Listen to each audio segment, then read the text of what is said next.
Hello, I am Ian Kalile, and this is not Crash Course Literature. However, I am going to try to help you achieve a full understanding of Slaughterhouse Five by Kurt Vonnegut.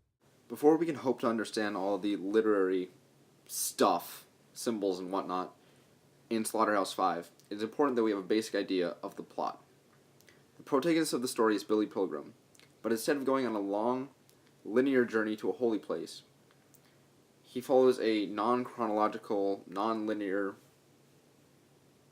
journey towards his death. Billy served in World War II as an Army chaplain assistant and was captured after being separated from his division following the Battle of the Bulge. He was held briefly in a POW camp and was then taken to Dresden. The city was bombed thoroughly towards the end of the war, but Pilgrim and the others survived because they were being held below ground in a former slaughterhouse, Slaughterhouse Five. After the firestorm, Pilgrim and the other prisoners are put to work digging up the charred bodies of those less fortunate than themselves.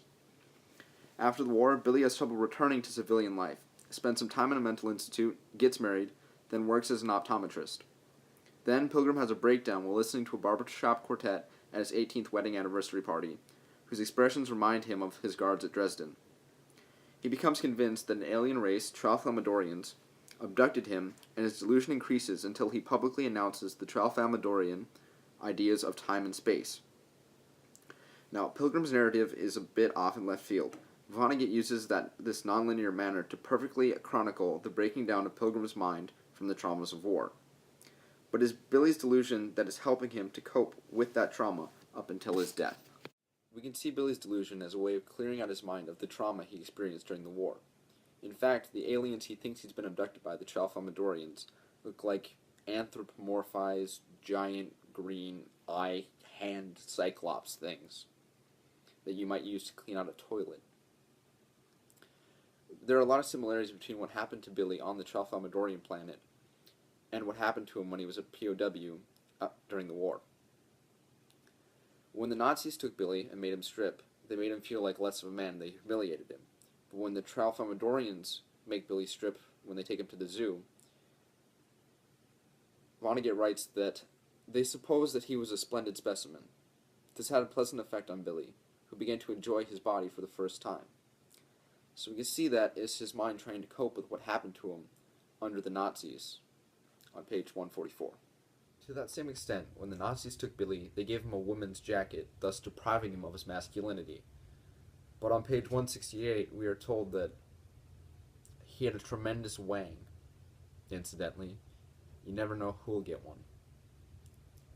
So, the masculinity that had been taken from Billy when he was being held by the Nazis was thus restored to him under the Tralfamadorians. Another important gift, or rather coping mechanism, the Tralfamadorians give Billy is their idea of causality and free will. Billy feels a lot of guilt for surviving the war, but the Tralfamadorian idea of destiny, of set time, and the idea that all actions are set in stone, something is always going to happen, there's no changing that, it's just set, like a photograph. Every little piece is a moment in time, and that moment cannot be altered. So that completely does away with free will. So Billy knows that his surviving is not in any way his fault. There's no other way around it. There's nothing he could have done to make it different.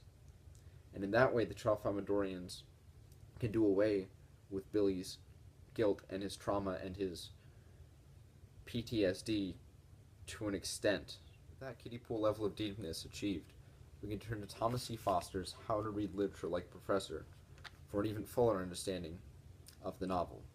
Specifically, Chapter 10, Never Stand Next to the Hero, and Chapter 23, It's Never Just Heart Disease and Rarely Illness.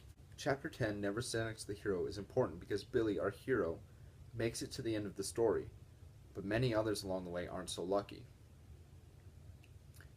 On page 80 of How to Read Literature Like a Professor, Foster writes that heroes have needs, or perhaps the narrative has needs on their behalf, but they cannot fulfill those requirements directly, not if the story is to continue.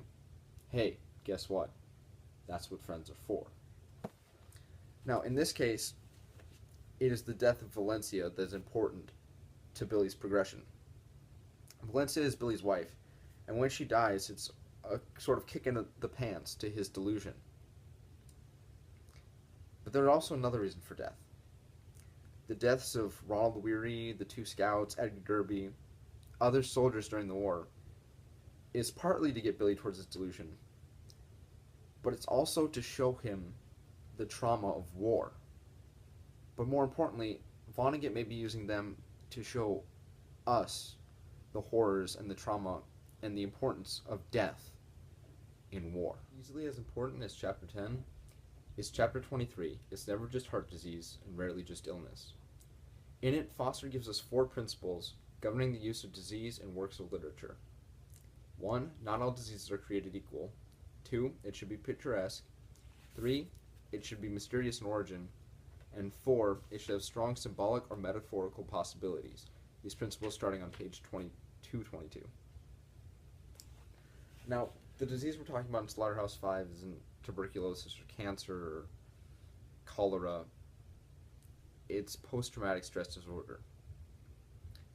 Now, it might not fall into the category not all diseases are created equal, but it certainly fits well with it should be picturesque, because what's more picturesque than, losing your mind and tripping and seeing plunger-like aliens that have eyes on their hand faces? Okay? 3, it should be mysterious in origin. Now, we know that Billy's PTSD comes from his war trauma, but we don't really understand how it affects his brain and what's making him see these crazy things. And the 4th principle, it should have strong symbolic or metaphorical possibilities. Now, the metaphor, our symbol here, is Billy. Billy can be seen, at least the way I see it, as America or the world, but we'll focus on America for right now, and the way that World War I and World War II and all wars have changed it and sort of robbed it of its innocence. Much like Billy, who went to war and lost his innocence, came back and lost his mind and who he was as a person.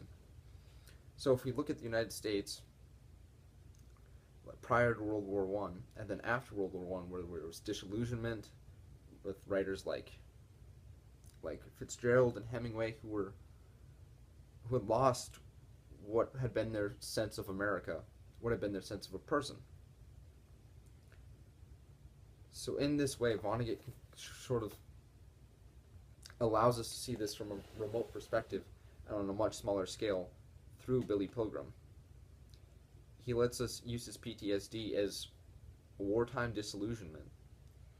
And when Vonnegut wrote Slaughterhouse Five during the Vietnam War and after the Vietnam War, that was when the most cases of PTSD were coming out, because what had largely been known as shell shock before was being seen at a much higher scale in a more brutal and devastating and to some extent pointless war. And that bleak note wraps up Slaughterhouse Five, a story that has allowed us to see toilet plunger aliens as devices for clearing the mind, and the deaths of wives as a way to further the story, and PTSD as a way to look at the world. Thanks for watching. This video is dead. So it goes.